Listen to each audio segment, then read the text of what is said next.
একটুখানি কথামৃত। ভক্ত জিজ্ঞেস করলেন, তবে পাপ করলে আমাদের কোনো দায়িত্ব নাই?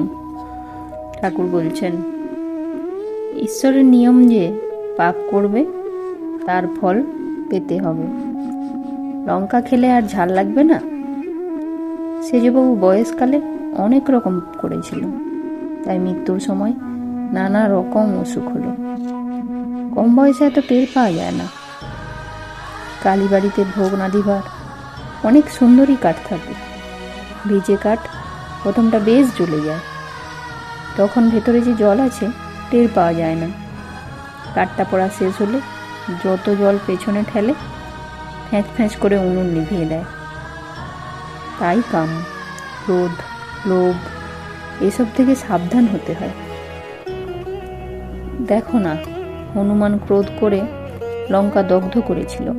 শেষে মনে পড়ল অশোকবনে সীতা আছেন, তখন ছটপট করতে লাগলো, পাছে সীতার কিছু হয়ে যায়।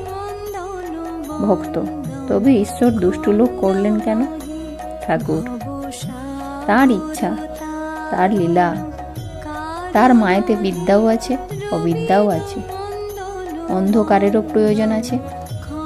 অন্ধকার থাকলে আলোর আরও মহিমা প্রকাশ হয়।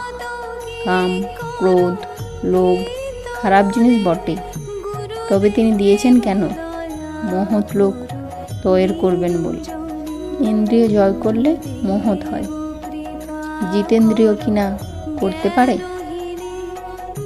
ঈশ্বর লাভ পর্যন্ত তার কৃপায় করতে পারে।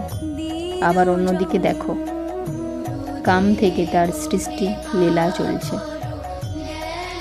দুষ্টু লোকেরও দরকার আছে।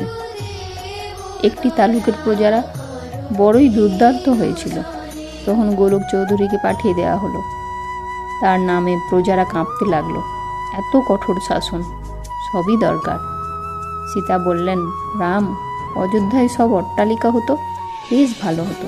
অনেক বাড়ি দেখছি ভাঙা, পুরনো।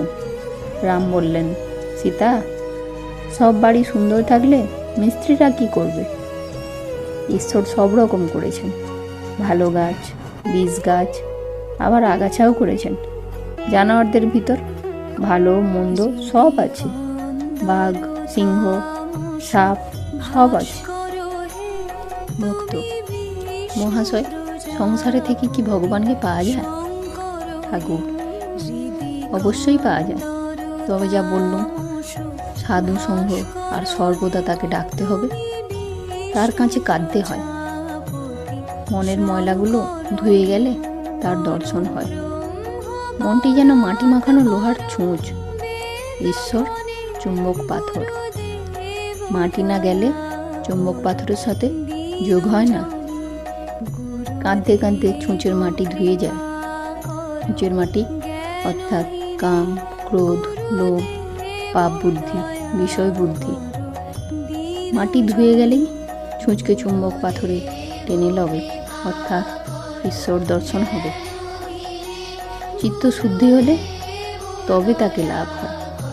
জ্বর হয়েছে, দেহেতে রস অনেক হয়েছে, তাতে কুইনাইনে কি কাজ হবে?